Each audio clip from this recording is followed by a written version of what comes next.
In the imagination of the Dakota and Lakota peoples, the sacred is not a separate department of reality, for it is the very texture of the real. It does not appear only in temples, dogmas, or appointed dates, but in the way one walks, hunts, shares, names the land, and sustains the bond. When a culture lives in this way, religion is not a collection of private beliefs but a collective discipline of attention. A learned capacity to see the world as though everything were threaded with meaning, as though every act carried consequences that exceed the individual. For this reason, to speak of Wakan Tanka, of Iktómi, and of White Buffalo Calf Woman is not to enumerate gods, like items in a catalog. It is to describe three ways of understanding existence.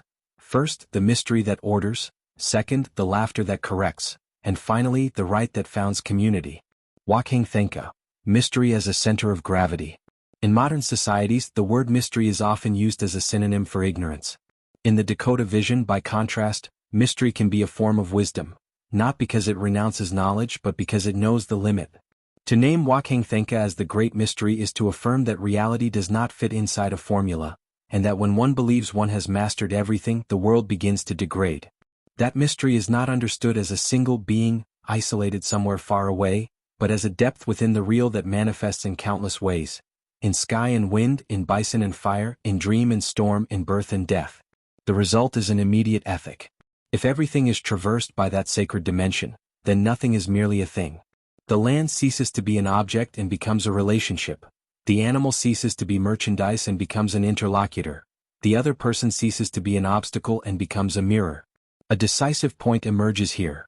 The sacred as mystery prevents life from being reduced to property. If the world is mystery, it cannot be fully appropriated. At most, it can be inhabited with respect, and from that idea follows a politics of balance. Thus the community is not organized around an individual's whim, but around an order no one invents entirely, and which therefore no one has the right to violate without paying a price. Within this logic, power becomes more fragile, but also more accountable. The chief is not the owner of the world, only a temporary caretaker of harmony. Speech is not an instrument for winning. It is a commitment before others and before what is unseen. Even personal worth is not measured by the display of ego, but by the capacity to sustain the fabric of the group. For Wakan Tanka does not explain the universe. It shelters it from human arrogance. By keeping the question open, it keeps humility alive. A humility that, in societies acquainted with hunger, exposure, and threat, is not a decorative virtue but a strategy for survival. Iktómi, social critique and moral mirror. If Wakan Tanka establishes the horizon, Iktómi introduces a controlled chaos that, through cunning and ambivalence, performs a task every community needs, pointing out the ridiculous, exposing vanity, revealing the shortcuts that end in a fall. Cultures do not survive by rules alone, they also survive by their ability to laugh at themselves. Where laughter does not exist, the norm hardens into tyranny and morality turns into spectacle. Iktómi prevents that rigidity.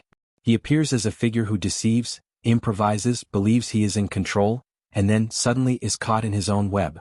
The spider's symbolism is not accidental. The spider weaves and social life is woven as well, with words, alliances, promises, resentments, debts, gifts, reputations. In the human world, every act produces threads. Some hold, others entangle. Iktómi teaches precisely this, that there are nets we build to trap another and end up inhabiting as a prison. Iktómi is not an external demon who brings only evil. At times he is an involuntary teacher who shows how temptation works. He does not teach with speeches, he teaches through consequences. Instead of preaching, "Do not be arrogant," he dramatizes arrogance until it is unmistakable. Instead of forbidding, "Do not deceive," he stages deception until the listener discovers its cost. Socially, this has a therapeutic function. The community learns to recognize dangerous patterns without destroying the individual who embodies them. Repeatedly told, the story allows critique to circulate without becoming direct humiliation, and in a group where coexistence is essential, such subtlety corrects without breaking. Moreover, Iktómi reminds us of something uncomfortable. Order is not maintained by goodness alone, it is also maintained by symbolic vigilance. Laughter, story, and the memory of failure are mechanisms of cultural immunity. This is not punitive moralism, but a pedagogy that vaccinates against an unmeasured ego. If Wakan Tanka sets mystery as a limit to human pride, Iktómi shows the concrete ways pride disguises itself, as intelligence, as opportunity, as "I know more than everyone." In this, he functions as a mirror. What is frightening is Iktómi within us. White buffalo calf woman, the right that becomes community.